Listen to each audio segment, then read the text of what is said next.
falls. And I imagine if this was in person, all of the people trying to get through the door and trying to find a seat at the same time. So.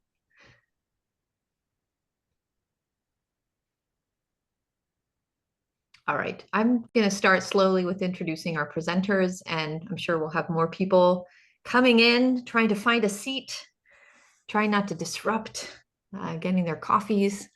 So hi, everyone. My name is Joanna Veronkovich. I am one of the faculty directors at the Center for Cultural Affairs. Nice to see all of you at this workshop today.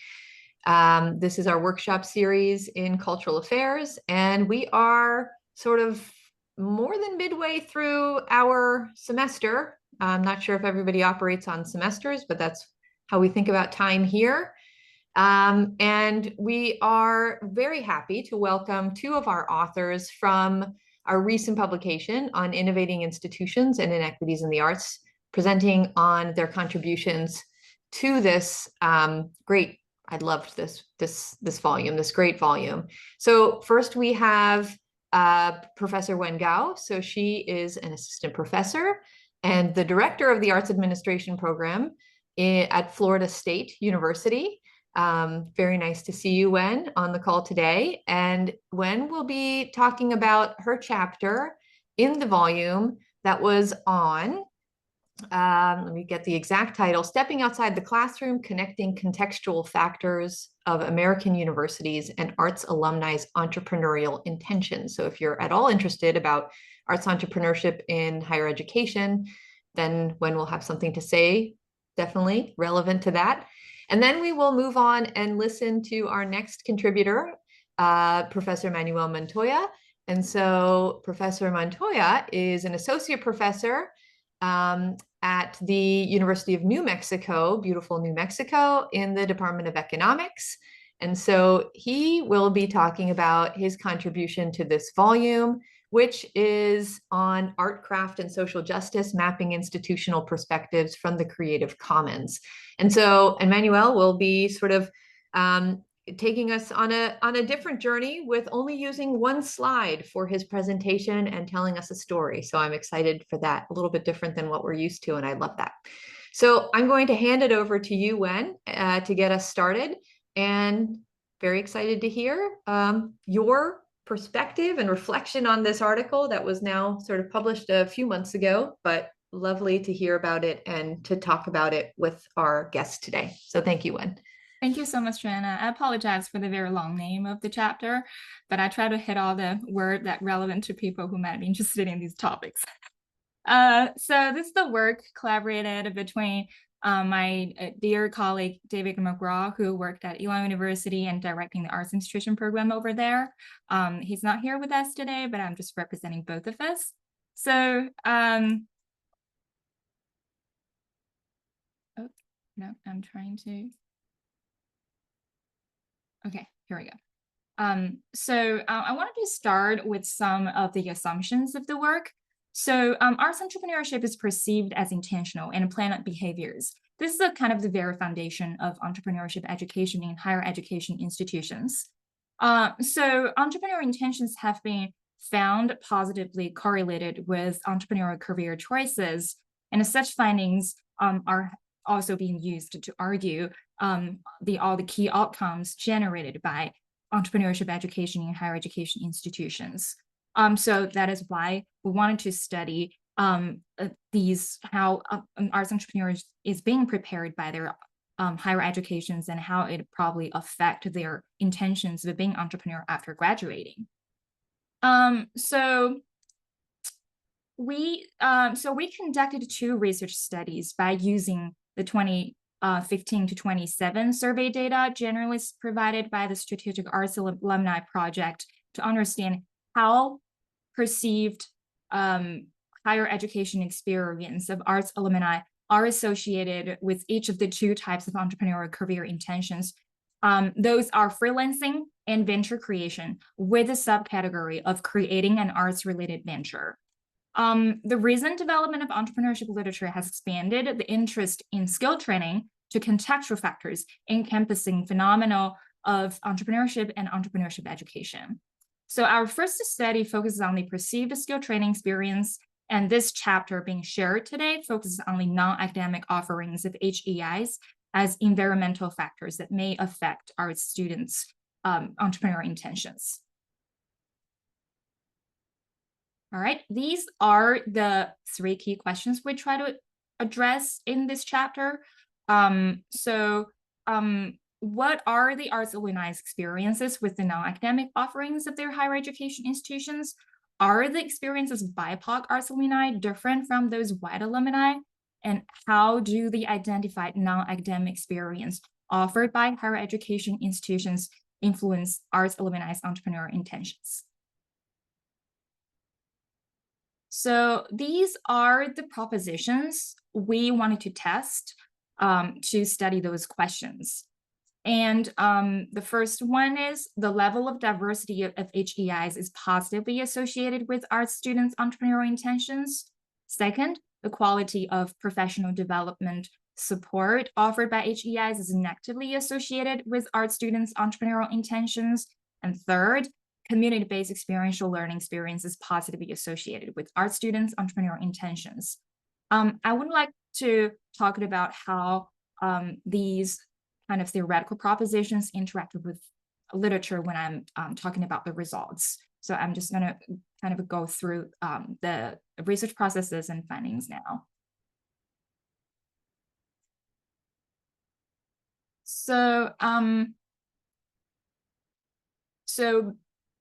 Based on the SNAP survey data, we conducted both descriptive and inferential statistical analysis. We applied a descriptive analysis and chi-square test to compare how white and BIPOC arts graduates perceive their higher education non-academic offerings. And this helps us to highlight any differences in experience between these 2 groups. And next, we used a logistic regression to determine which specific experience have the most significant impact on these perceptions. For those who are not familiar with SNAP, here's a short introduction, but I highly recommend you go to their website to take a look at their most updates lately. SNAP is a national survey of alumni of visual and performing arts and design departments, schools, and colleges, including arts administration, arts entrepreneurship, and other related programs. The survey collects feedback on alumni's educational satisfaction and outcomes in their professional, creative, and personal lives. There has been 4 rounds of data in total so far.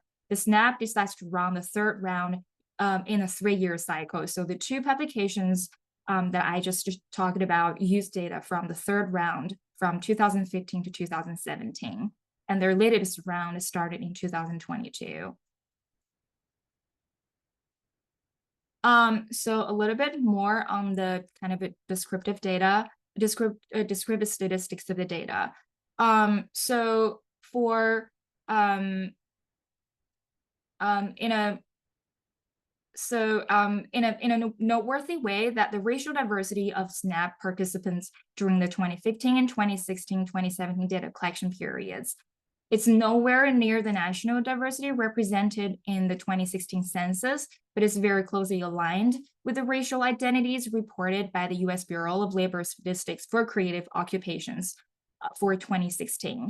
So this alignment could be seen as an indicator of SNAP's accuracy and or the dependence of the arts in the U.S. on higher education or the systematic inequities that impact who can enter the creative occupation.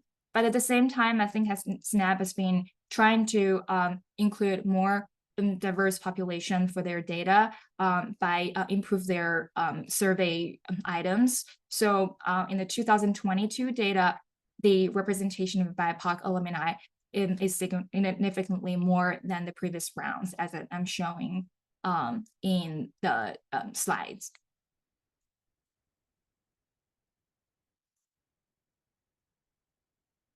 And now you probably are wondering, what are the measures that I'm using for entrepreneurial intentions of the alumni, or what counted as entrepreneurial careers, right? So I know there are a broad spectrum of options for you to call what an entrepreneurial career is, but the measures that I'm using from SNAP are coming from the 3 questions. Have you ever been self-employed as a freelancer? are you now or have you ever been a founder of a nonprofit for-profit organization or a nonprofit or for-profit organization that is related to the arts? So basically the responses to these questions are used as proxies to measure their entrepreneurial intentions. So it doesn't say whether it's successful or how long the duration of their entrepreneurial actions, but just whether they have intended or not.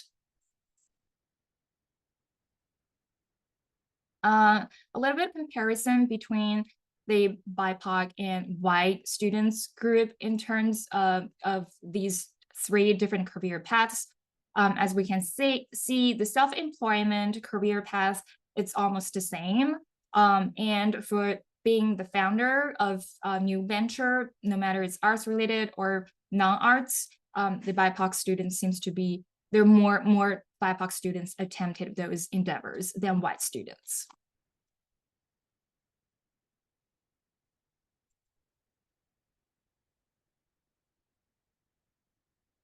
All right, these are some of the other dimensions that we're focusing on in terms of the contextual factors provided by HEIs.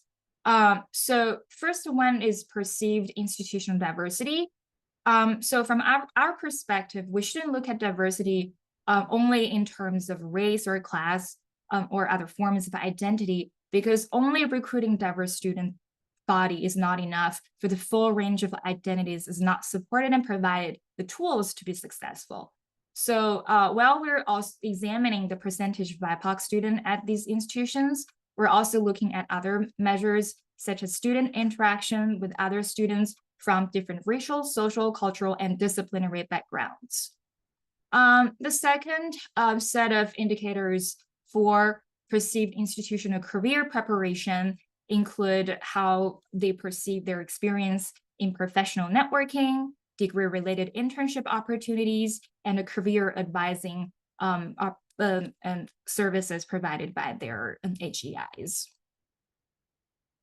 And the third dimension would be their perceived community-based learning experiences, experiential learning experiences. These include their perceived quality of experience of working with community-focused projects or working with any community-based artists.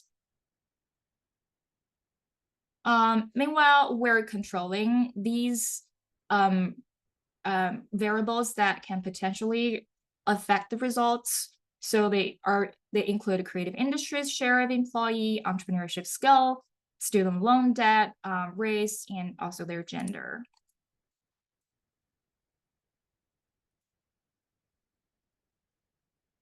So let's dive into the findings.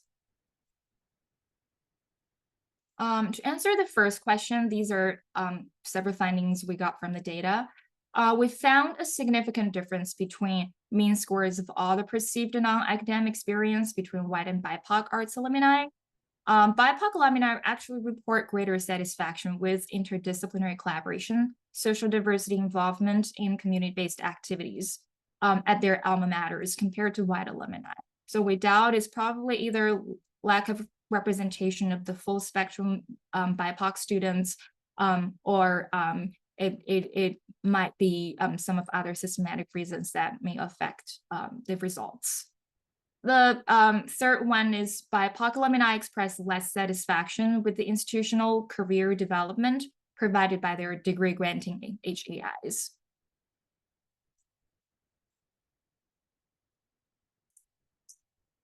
Okay, so for the third research question, these are some of our interesting findings. So because the statistic table is too large to present, so I created this illustrative graph for you to just better understand what the finding is.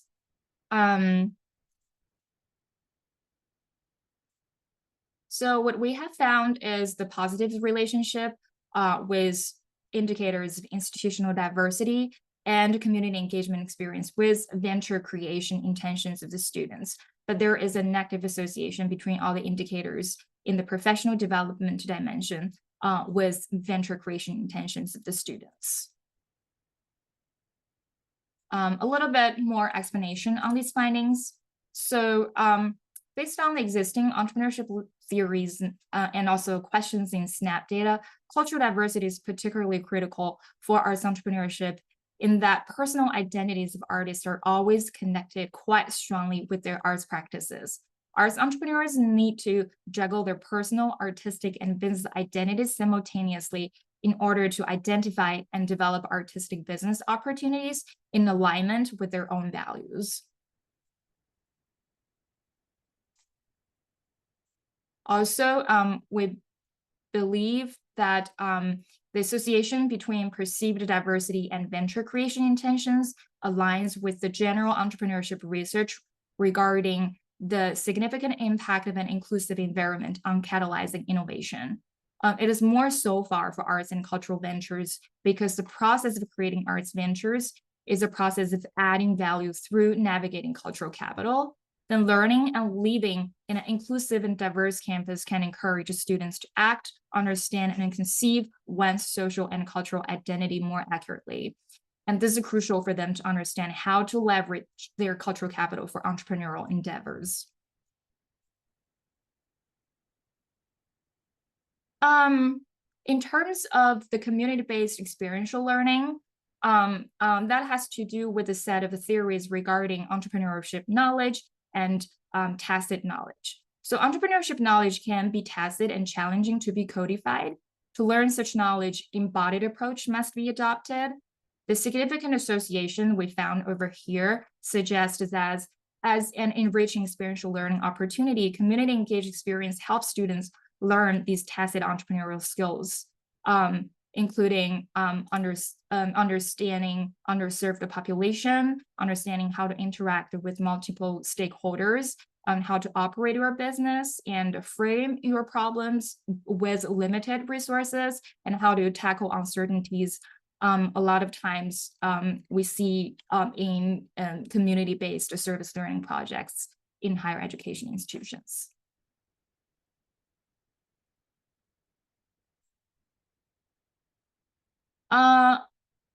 What seems interesting to us is the results with freelancing. So it's a little bit mixed. It does looks similar in terms of institutional diversity, the relationship between institutional diversity and entrepreneurial intentions. But on the other dimensions, it works a little bit different. So for instance, the students who are interested in doing freelancing seems to value internship experience provided by their HEIs. And also their experience of working with community artists seems to work more positively with their freelancing experience in comparison to working on community project. So when we were first looking at this, we were a little bit confused how to explain this, but then we went back to our first study. So basically, those students who attempted freelancing have negative kind of associations with all their skill training of the HEIs. So we were thinking about probably it's because the freelancing is more motivated by their preparation, but for those who attempted entrepreneurial venture creation experiences are more motivated by preparation. For the third dimension, we tested is about career development. For those who had experience to create new ventures, it all seems that they're motivated by this opportunities that not provided by their career service of their alma maters. So none of them probably not related to their intentions for create new ventures. So networking opportunities for degree-related internships or work, advising career or further education opportunities. But it looks a little bit different for those who attempted freelancing, as I just showed in the previous slide. Yes, this is basically kind of a brief share of what we found in this chapter. And if you have any questions, feel free to put it into the chat or we can talk about it later. Thank you. Thank you, Wen. Wonderful. We'll pause right now with taking questions. And I didn't mention this in the beginning, but I think let's just reserve all of our questions for the end of our discussion period today after our second talk. Hopefully we can sort of connect the dots a little bit between Wen's presentation and Manuel's presentation. So thank you. But do feel free to kind of put questions into the chat, and I will be logging those and hopefully making connections as well. So at this point, I'll turn it over to Manuel, and lovely to hear from you as well. Hello, everyone. Thank you very much, Joanna. I appreciate the chance to chat with all of you this morning. It's 10 o'clock here in New Mexico, and the wind has subsided. So it gets dusty over here. So it's the first day where it's actually nice and green and maybe even a little wet. So I'm grateful for today. Today, I'm going to take a little bit of a different approach today, and it's partially to represent something that the university here is trying to do.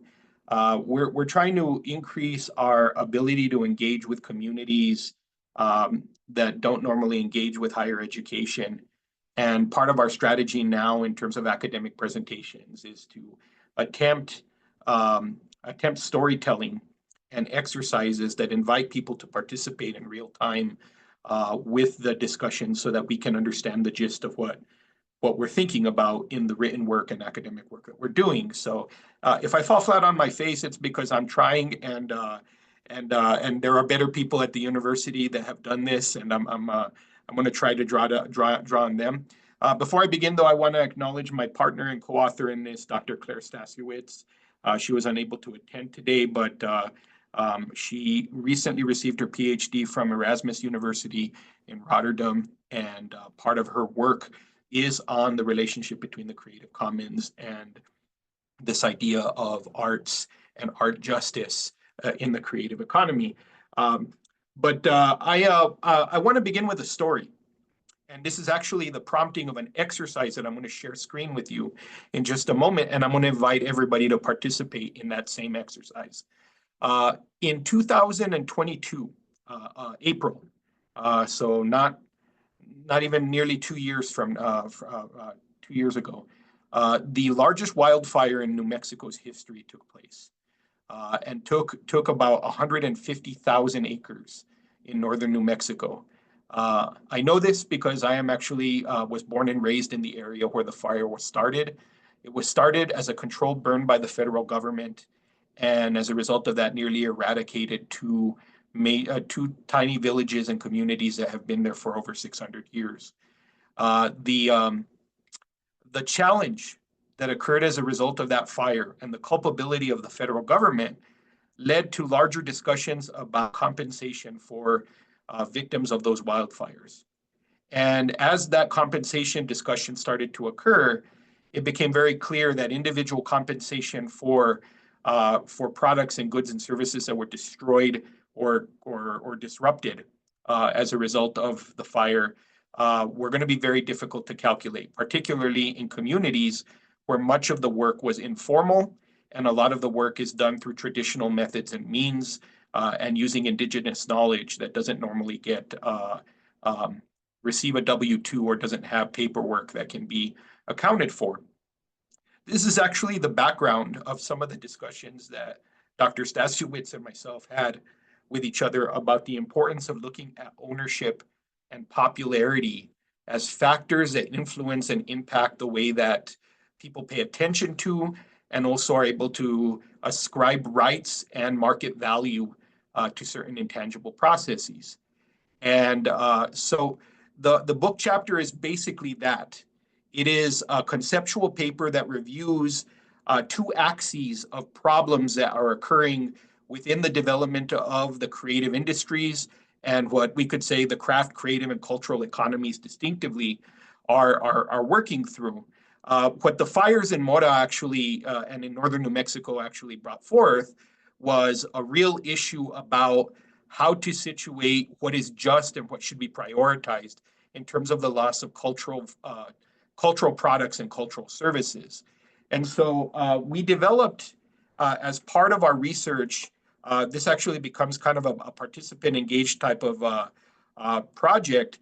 We developed a process of trying to see how two different axes of or dimensions of creative craft and cultural economy might impact the way that we think about the just and the prioritized issues that we should be paying attention to in wildfire compensation, particularly with the loss of cultural products.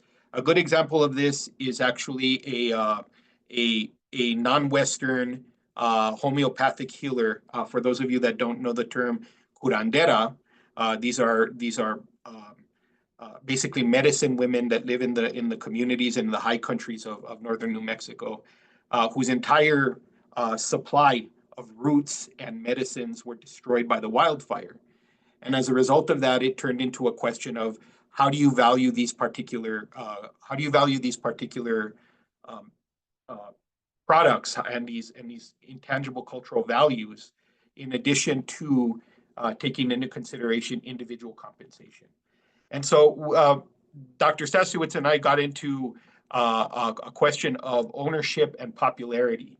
So to get you to understand how the book chapter was written, I'm going to just explain the two axes that we develop in the book chapter and how we conceptualize them. And then I'm going to ask you guys to do a brief exercise with me on a coordinate map that we propose at the end of the book chapter. So basically, the chapter talks about two different functions of institutions that help govern creative, craft, and cultural, economic, and entrepreneurial activity. Ownership and popularity. Ownership we describe as the degree to which property rights can manifest as either individual or collective ownership.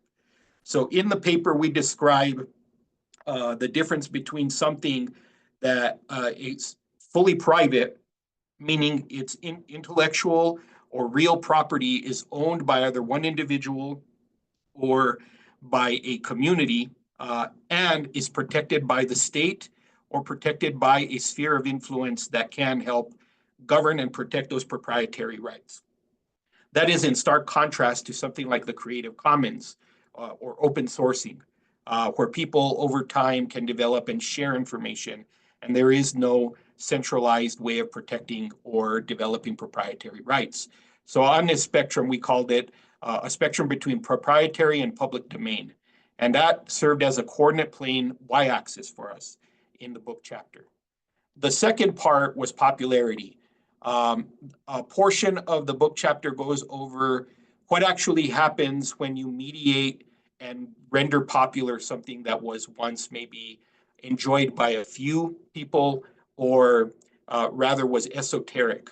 And so we created this spectrum, and we theorized that between the spectrum of something that is highly popular, meaning something that is generally understood and consumed by the public, versus something that's liked, admired, and valorized only by a given few, meaning that it's esoteric, admired by specialists or a small number of people.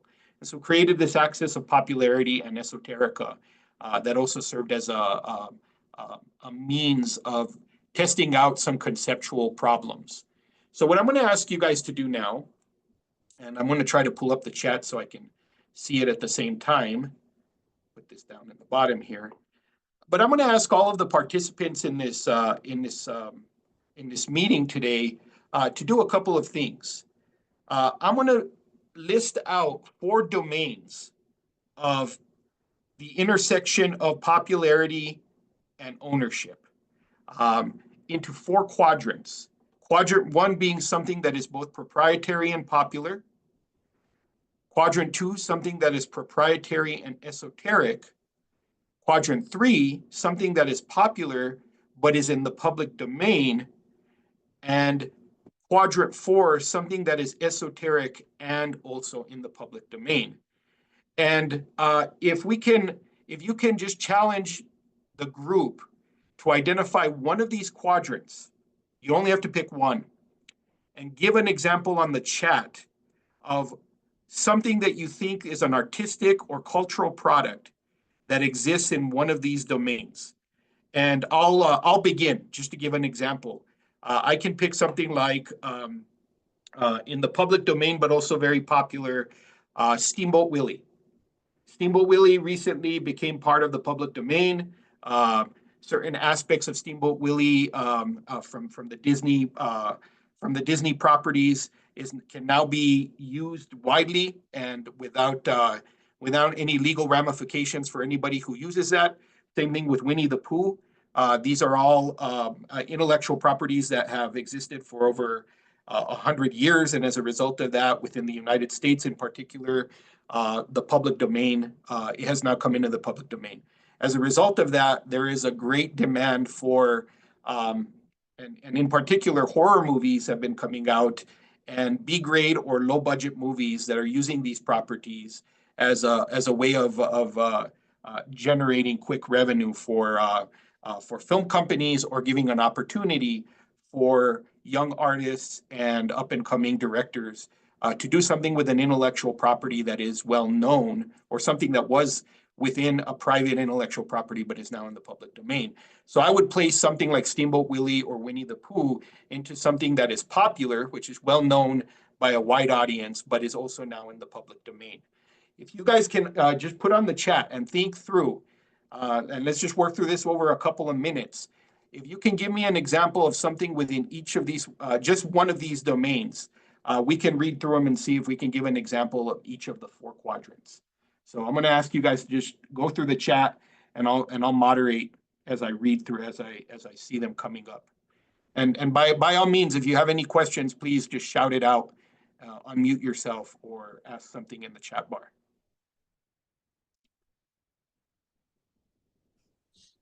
I'm thinking too. So everybody can try to put stuff in there if you can. Absolutely.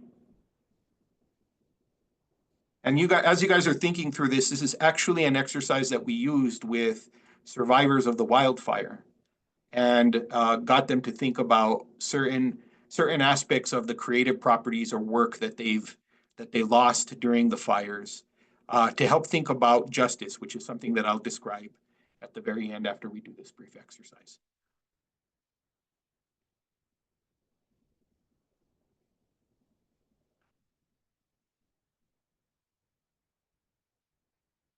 Right. Joanna's calling out indie music and films that are proprietary and also very esoteric. Yeah. Wen, excellent choice. Dark Princess by W.E.B. Du Bois. Where would you put that in the Wen? In what quadrant would you put that in? In fact, I'm a little bit unsure, because if you're looking at the form and genre of this piece, it seems to be fall onto the esoteric, but as an individual work, it seems to be pretty popular by a lot of people. So Right. yeah, I'm unsure for that one. Yeah. I might have to do a little bit more of a dive into the work of W.E.B. Du Bois. I've read The Souls of Black Folk, but not Dark Princess. Trevor Meager, thank you.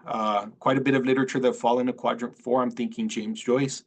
To add to that, I would also say something like early silent films, now that have become part of the public domain, but not many people know about them. Quadrant Run, New York Times fiction bestsellers, absolutely. Andre, All I Want for Christmas Is You by Mariah Carey. Recently won a lawsuit for someone believing she copyrighted, which also has me thinking about Power, because going against a powerhouse like that. Yeah, that's an excellent example. We'll open up just for a couple more. If people can give me a couple more examples, that would be great.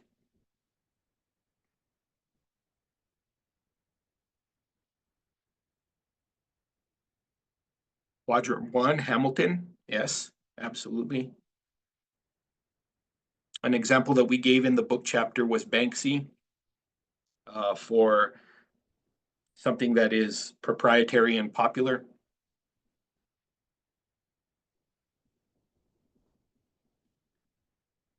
We also used the recent legal issues between the heavy metal band Metallica and Netflix for their use of a song from the 1980s that reignited their popularity. Right? Quadrant 1, the Hunger Games franchise, especially with new releases, Shakespeare's works. Quadrant 4. Quadrant 3, the Mona Lisa, but as a physical object is something that is held in the idea of Mona Lisa versus the actual physical piece of art. That's an excellent example. Yeah. So those are good. They're actually a good staging ground for what we then did with these community members and actually added as part of the conceptual framework of the book chapter. We then asked these community partners in a variety of different formats, including surveys and including just storytelling techniques and recorded transcripts, to be able to describe and reflect on why being in each of these quadrants is actually different, and how does that affect their ability to defend, reproduce, and or participate in some of these cultural practices, particularly when they are at their most vulnerable. And that became a very eye-opening experience. The book chapter itself doesn't go into those surveys. We are actually planning on writing a new article that takes into consideration the community engaged process that we did. At the time of the writing, we had just developed the framework itself and tried to theorize what using this coordinate plane, whether or not it was useful or not. We did find that actually it was particularly useful, and that inside of this coordinate plane, there was a very robust discussion about the valuation of some of these goods, particularly after their loss or disruption inside of this natural disaster. But the main point is about justice. And so the book chapter then ends by discussing some of the different ramifications for when a piece of art is either characterized within each of these quadrants. There are very, very different relationships to whether or not somebody has the ability to defend or protect or even culturally reproduce something, depending on whether or not they have ownership of something and whether or not people are paying attention to whether or not it matters. So in a summarized sort of way, what we've done is we've tried to create a way of working through and a taxonomy of creative, craft, and cultural work that asks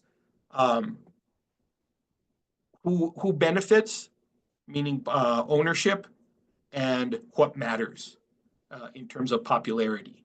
And by doing that, we felt like we were adding to a conversation about whether or not one condition versus the other can actually be seen from various rights and power issues.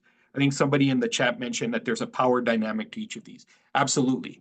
And that's why we chose those two axes, is that, and in 2024, the Acemoglu, Johnson, and Robinson won the Nobel Prize in Economics for exactly this type of institutional framing, saying that property rights and the degree to which something is notable and the politics of attention actually are the institutional foundations for whether or not the stable institutions that can protect that are exactly what can protect economic rights for all within that system. And so we've tried to translate a little bit of that, even kind of in conversation with those discussions about creative, craft, and cultural economy. I think I don't want to go further than that because then we would run out of time. But that's basically the gist of what the book chapter tried to conceptualize. And I hope you found the way that we did this today, a novel way of trying to understand how we developed that framework. Thank you, Manuel. That was wonderful. And I don't think that fell flat on its face at all. So thanks. Thank you. Tell a friend. I will, for sure. So please, everybody, just put your questions into the chat or feel free to raise your hand. I have a lot of them, and I have a lot of maybe not even questions, but just ideas for discussion that maybe will push us to think a little bit harder about the ideas brought up in both of these chapters and their relevance to kind of what we're dealing with in everyday life. So I think, let me start with Manuel. So I think there are kind of two questions I have. So first is, I kept on thinking about in, the copyright law in the late 1970s, when we changed to not having to register copyright and the automatic application or of copyright, and wondering what the connection from what the implications from your perspective are on social justice when, as in the past, you had to take your work to the copyright office and register it, and now it's the copyright is just assumed. Obviously, if there's any lawsuit or anything, there needs to be registration, but what's the assumption of copyright? What kind of implication does that have on these social justice issues? Yeah, that's an important question. Thank you. I can approach it a couple of ways, but one of the ones that I would say you can take these two axes and you can even answer the question based on the two axes. And from a popularity perspective, it's great that copyright is immediate and enacts itself well, that it is in theory immediate, but it doesn't enact itself immediately. Yeah. Because you still have to have or pay attention to those imprints, or that intellectual property would have to matter to somebody before it actually has some sort of way of defending it or protecting it or even reproducing it. So in the case of the wildfires, that's actually a big issue, is that a lot of people, one really good example that came out in the community was what's referred to as sweet nata, which is a kind of head cheese. And it's an unpasteurized cheese. And so it's unregulated, and it's something that is, very popular within the community, but by and large is esoteric within a larger context. And as a result of that, there was actually some effort to try to say that there was intellectual property loss that had occurred in the fires. And now, as a result of publicizing a lot of this stuff, there's a lot of people who've jumped into the game of reproducing this kind of artisanal cheese. But there is actually no way for those community members who started it, because they lost everything, to actually protect themselves and to say, hey, this is actually not authentic. And there's an artisanal cheese company that came into the community that basically started to reproduce and, according to the originators of this, appropriate and steal this information, but only the degree to which it was popular was the degree to which they were able to defend themselves. And that's not, so even though copyrights are evident, they're not enacted. And that's a problem. That's actually something that I don't know how it plays out in a legal issue, but from an economic valuation issue, it's a real significant divergence. Yeah. Well, and from an ownership issue. Yeah. Right. Absolutely. Right. And so I have another question for you, but I also have a question for Wen.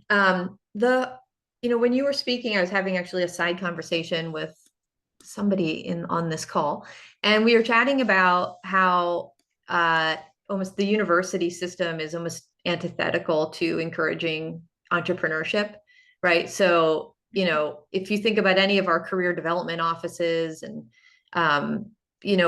what the universities are generally trying to do is encourage students to go work in firms.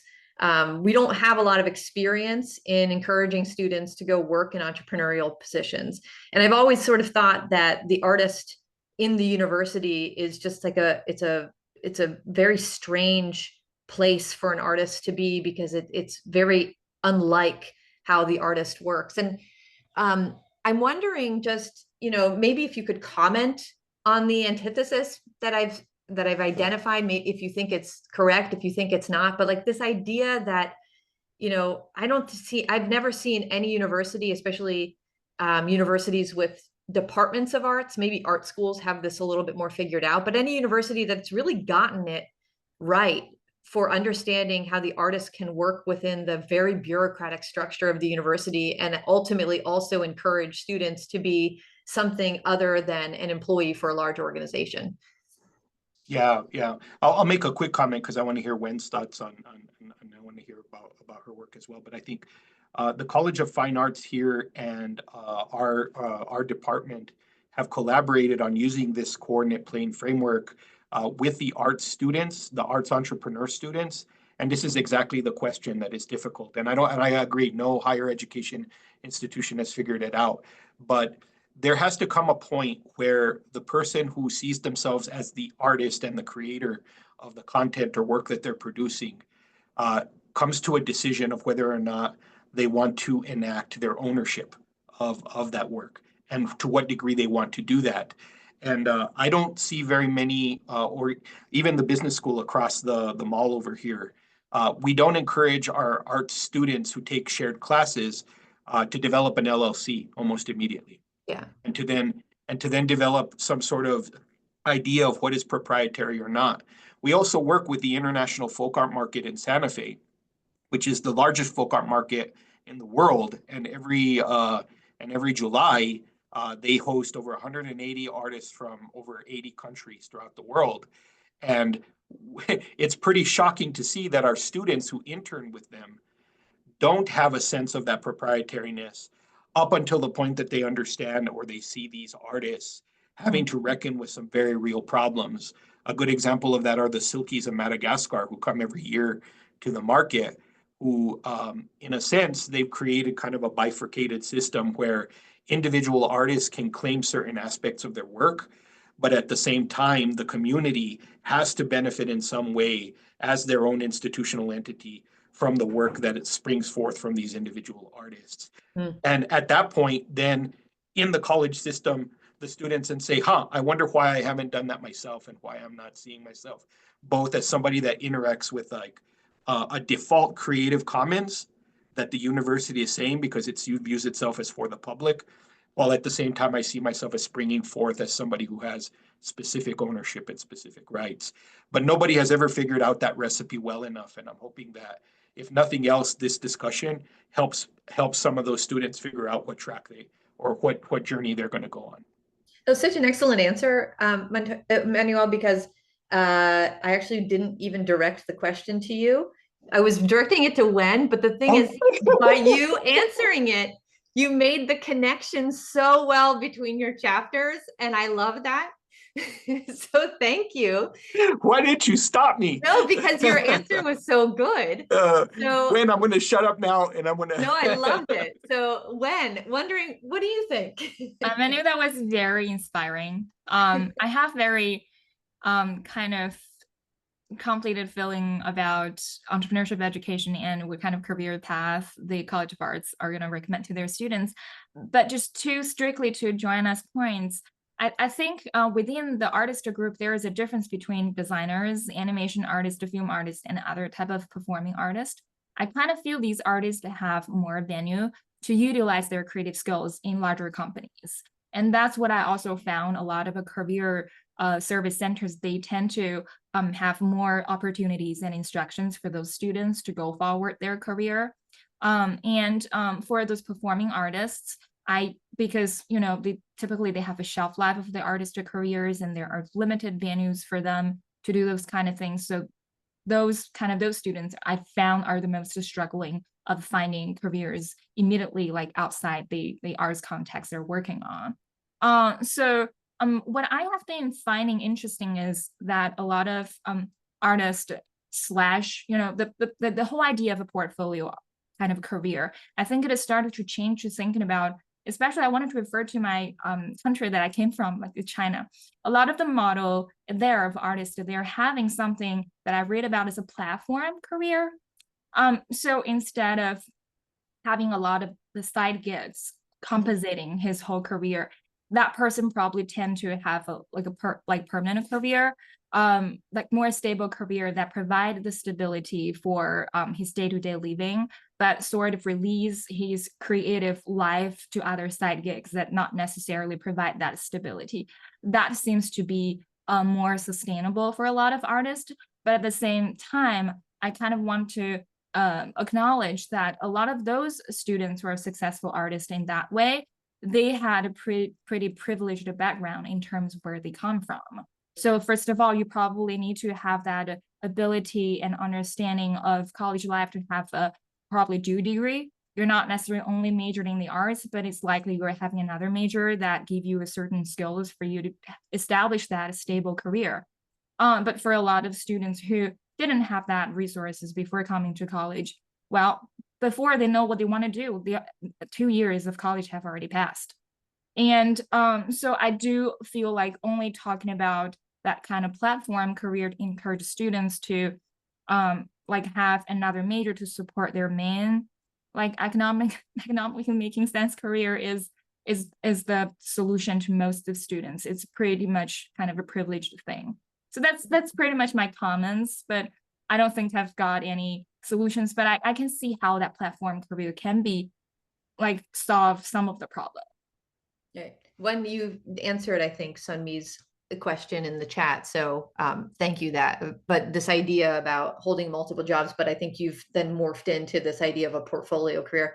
I want to sort of, Becca, if you're okay with it, I wanted to ask you a question, put you on the spot. So Becca is our program director here at the Center for Cultural Affairs, and she actually works within the Career Development Office at the O'Neill School of Public and Environmental Affairs, and we have an arts administration program. And I just wanted to know, do you, as in your role, or does the office actually have any resources or support for students who want to go into entrepreneurial careers or be self-employed, or is it just support for students who go into large firms?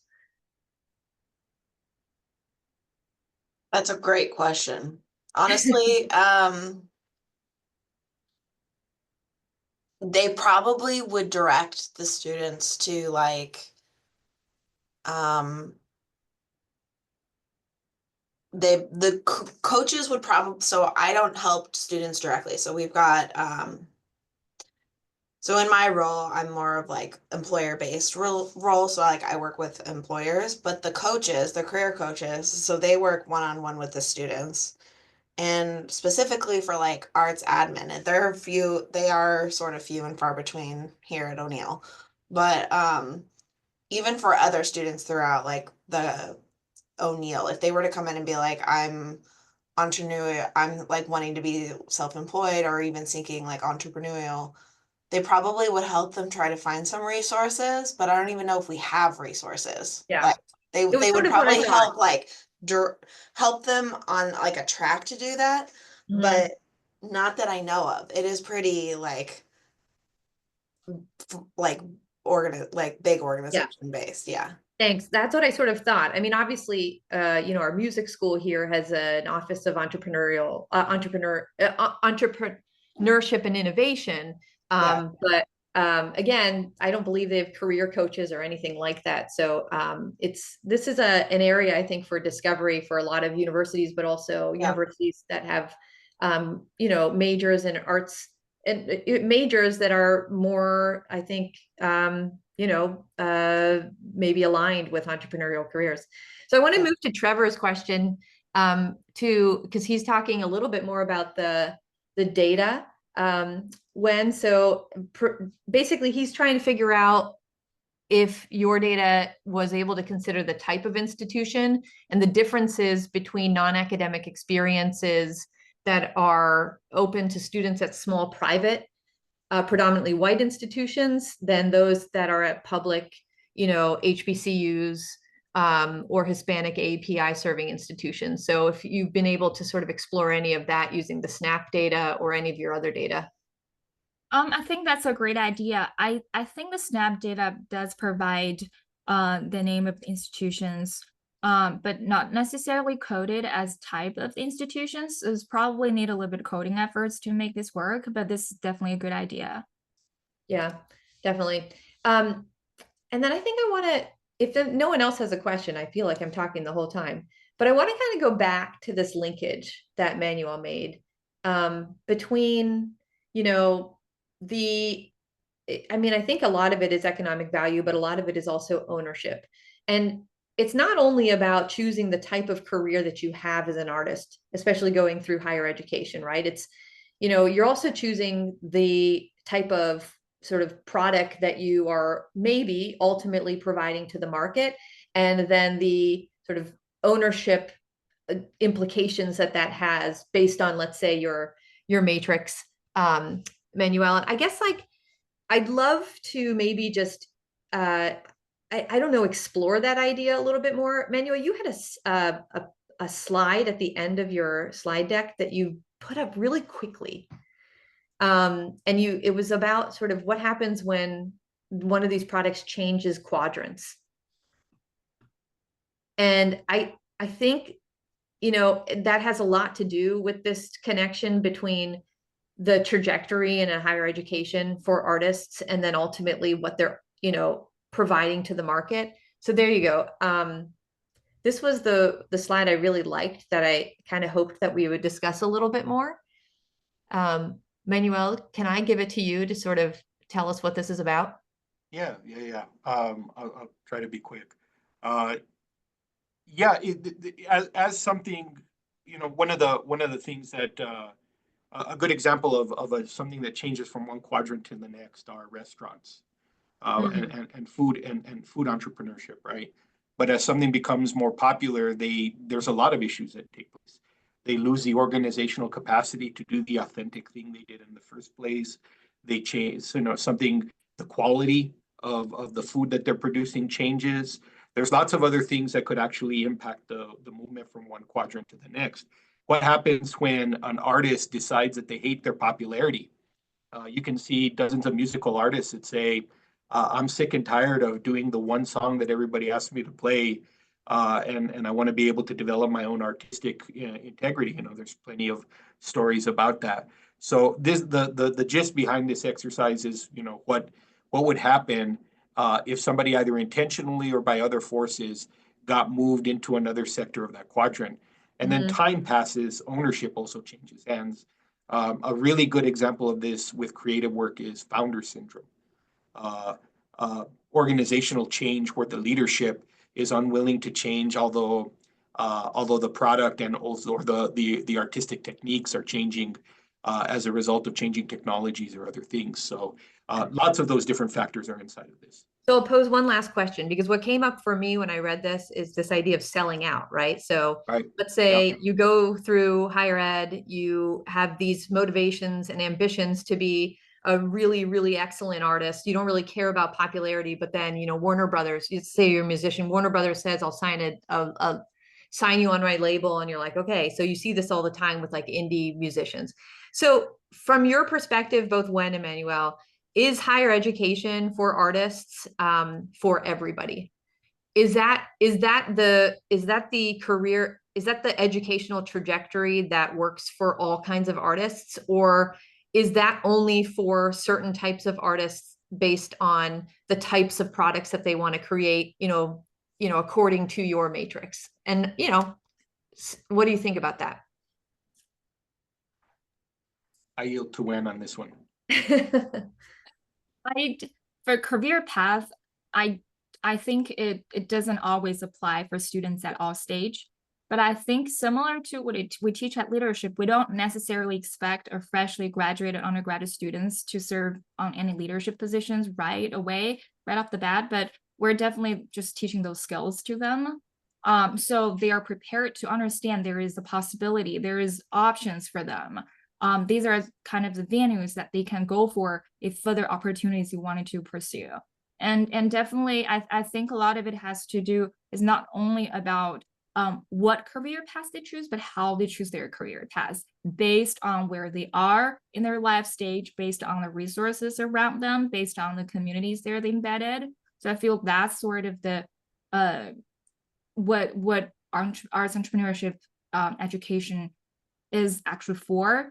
But I think there should, but the things we are kind of exploring is also like for those who really wanted to create a venture right after this. And do we do the diligence of assessing of their ability in order to make such recommendations? We don't want it to make irresponsible recommendation by saying, with all this training, with all the curriculum, you're certified to be an entrepreneur, right? That's not the case. It's, as mentors and professors in this process of learning with the students, we can tell them, okay, if this is something you wanted to do, are you ready for this? And let themselves to think for themselves, am I ready for this?